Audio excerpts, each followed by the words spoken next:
Okay, let's dive right into this explainer. We're going to explore how a desperate, totally top-secret war effort against an absolutely unstoppable code ended up birthing the very device you're using to listen to this right now. We're stepping into the high-stakes, incredibly secretive world of Bletchley Park during World War II. It's an unbelievable story of brilliant minds and how the existential need to break access cryptography didn't just help win a global conflict, but literally forced a massive compressed leap straight into the digital information age. To really wrap our heads around the immense stakes these codebreakers faced, think about this staggering number: 158 quintillion.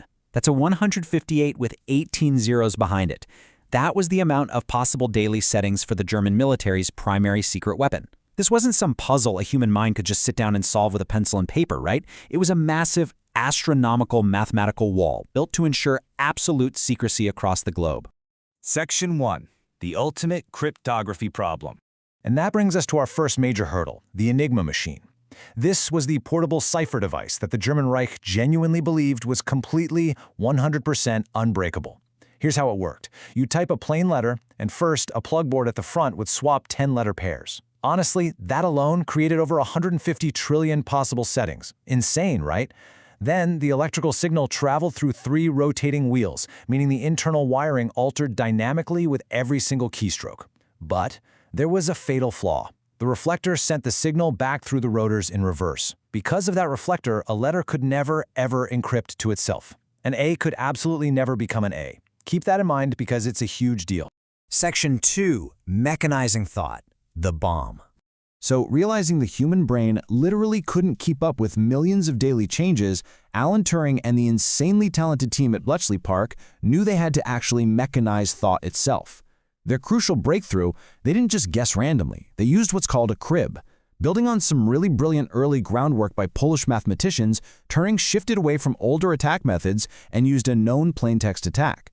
Basically, they hunted for assumed fragments of text they highly expected to see in a message, totally exploiting the predictable, very human habits and laziness of the German operators. For example, German military operators had these highly predictable, stereotyped routines. Every single morning, weather stations would thoughtlessly blast out this exact same phrase, Wetter für die Nacht, weather for the night. By knowing that a W couldn't encrypt to a W, thanks to that reflector flaw we just talked about, codebreakers could literally slide this crib along the ciphertext until they hit a spot where no letters matched themselves. Boom! That handed them the key to crack the entire day's settings. To exploit these cribs on a massive scale, they built the Bombe. It was this ticking electromechanical brain perfectly designed to logically eliminate incorrect settings. Imagine 36 replica Enigma machines all working together in a single cabinet, wired up with 10 miles of internal cable and over 1 million soldered connections. It spun through Enigma's rotor settings at absolutely superhuman speeds. And the real-world impact of this? Absolutely monumental. By 1941, Alan Turing's team in Hut 8 had refined their Bombe success so much that they were regularly reading the highly complex naval Enigma. This directly allowed Allied convoys, which were packed with vital food and supplies, to actively steer clear of deadly U-boat wolf packs in the North Atlantic. It was a brutal seesaw battle, but this machine undeniably saved countless lives. Section 3. A deadlier cipher emerges. But just as the Allies were mastering Enigma, an entirely new, deeply sophisticated cipher emerged. The Lorenz cipher, which the British codenamed Tunny, was a completely different beast. While the Enigma machine was this electromechanical, portable thing used for general troops in the field, Lorenz was a teleprinter-based Vernam cipher, and it was used exclusively for ultra-secure strategic communications directly between Adolf Hitler and the German High Command. The stakes just went through the roof. Now, breaking Lorenz required a stroke of absolute luck matched only by pure mathematical genius. In August 1941, a German operator made a massive mistake. He sent the exact same, nearly 4,000-character message twice using the exact same starting settings. This gave a brilliant Bletchley mathematician named Bill Tutt a huge depth of data to work with. Sitting there with nothing but paper and pencil, Tutt managed to completely reverse engineer the incredibly complex architecture of the Lorenz machine without ever actually seeing one. Just incredible! Section 4. Colossus, the first computer. But here's the catch. Knowing the Lorenz cipher structure simply wasn't enough. Decoding it mechanically was taking 4 to 6 weeks. By the time they read a message, the intelligence was completely useless.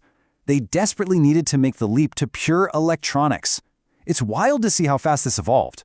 In August 1941, you have that Lorenz intercept. Early 1943, they build an early kind of buggy mechanical machine called the Heath Robinson.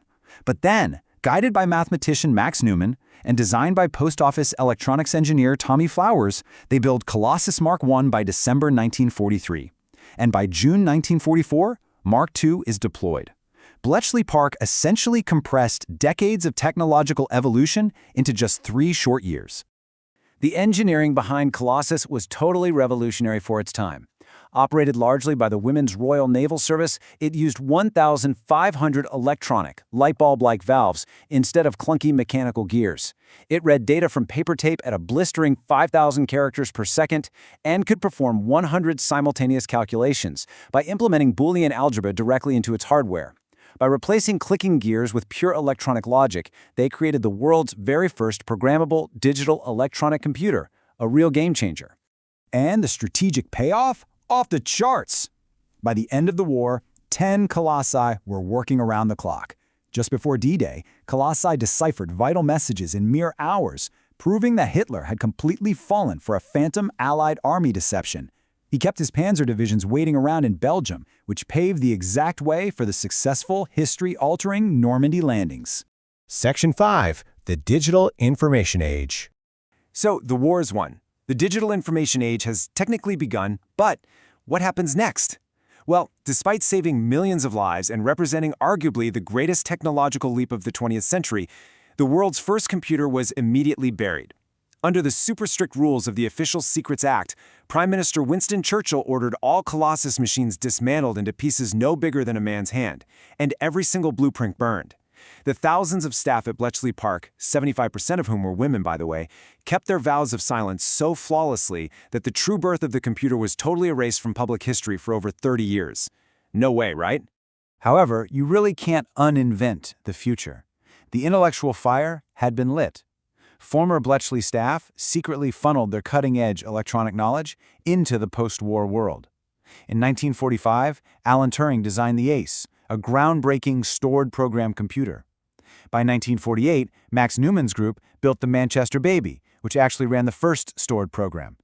The brilliant pioneers of Bletchley Park quietly went on to build the very foundations of modern computer memory and logic. Which brings us to today. I want to leave you with this final thought to really ponder as you look at the incredibly powerful device in your hands right now.